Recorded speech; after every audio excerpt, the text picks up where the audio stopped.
and Bluegrass. Well, as we look ahead to a new year, let's take an opportunity to look back at the past four. President Joe Biden's legacy is beginning to take shape, and that legacy, be it good or bad, may vary depending on who you ask. The president's administration began as the country was pulling itself out of the pandemic. It faced a rocky end to the war in Afghanistan and still maintains a tough political balance, addressing conflicts in Ukraine and the Middle East. The American Rescue Plan, bipartisan infrastructure law, and Inflation Reduction Act were among some of the banner pieces of legislation the Biden administration was able to accomplish. As we zoom out from this administration, more time goes by. What will be the legacy in each of your perspectives of President Joe Biden? I think it's going to be mixed. I think he did get some major legislative accomplishments. You named them all. I'd like to also add the CHIPS Act to that, which brought manufacturing back into the United States soil away from Taiwan and China for semiconductor chips. But I do think, the Afghanistan withdrawal, not his fault. Trump did that one. He was just the one there when it happened, and it went horrible. I mean, you can't argue that it went horrible. But I think history's not going to be too kind to him for picking Vice President Harris in 20. We didn't need anybody from California on the ticket, and then for staying in the race as long as he did. I think that, unfortunately, might be his legacy. I still think the American Recovery Act is going to be, I think in 20 years we'll look back on that as a massive mistake. You have even some Democratic economists at the time saying we don't need to put this much money into the economy this fast. Because if you remember at the time, we flooded the economy with money, and the problem was there was still supply chain issues. So we put money in the economy with nothing to spend on, to buy with it.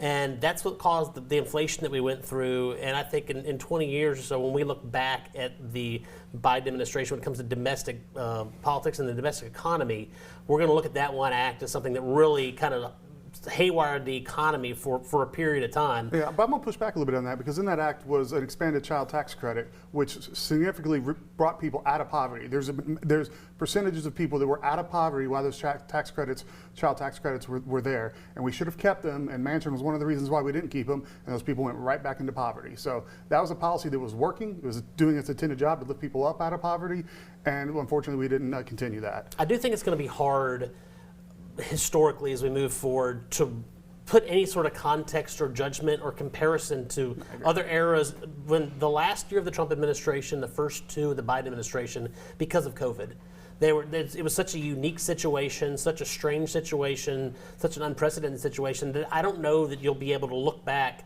in the future. It's almost like you're going to have to kind of put parentheses around those 3 years when you talk about GDP swings and unemployment and everything. You're almost got to set those aside, put them in their own box, because it was such a weird, strange, singular incident that I don't know that you can include it in your kind of evaluation of the American economy over a stretch of 30 years.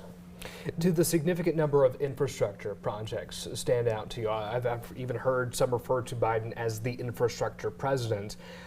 Previously on this program, it's mentioned that that's something that he should deserve credit for, but over time, as a lot of these projects come to fruition, it's not going to be while he's in office anymore.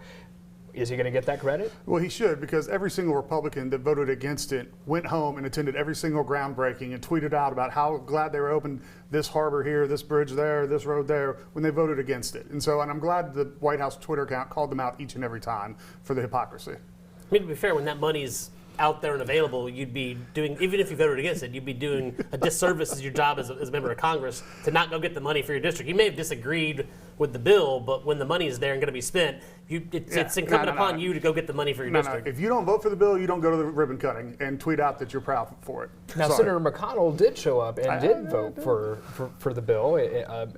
I think of some of the moments that the president did come down, which was one for the Brent Spence Bridge project, and he also came down following a lot of the floods, as well as the tornadoes that occurred here in the state. There was a lot of, in terms of the relationship between the Biden administration and Kentucky, would you all say that was healthy? I think so, because McConnell and Biden have had a 40-year-long working relationship. It hasn't always been smooth, but it's always, they at least have a level of trust with each other, and there was tacit cooperation there. And then we had Amy Beshear as governor. Obviously there was a more positive relationship there than it would have been if it was Matt Bevin as governor during the same period of time. So yeah, I definitely think you could say that there was some positive collaboration there. Yeah, I remember when he was in Mayfield, and I thought that was an important important moment in time for the people of Mayfield, because not only was the governor there, but the president himself was there in your very small community telling you it's going to be okay, we're going to build it back. Well, there's still a little bit of time left in this particular administration. I doubt that there would be any major headline-breaking moments to occur between now and whenever the baton is passed. I mean, feasibly, is that something that ever happens whenever we kind of reach this point in the administration? I think there's two things to keep an eye on. One is what continues to occur in Ukraine. Biden appears to be taking some of the reins that have been put on the Ukrainian government as far as the use of military weaponry.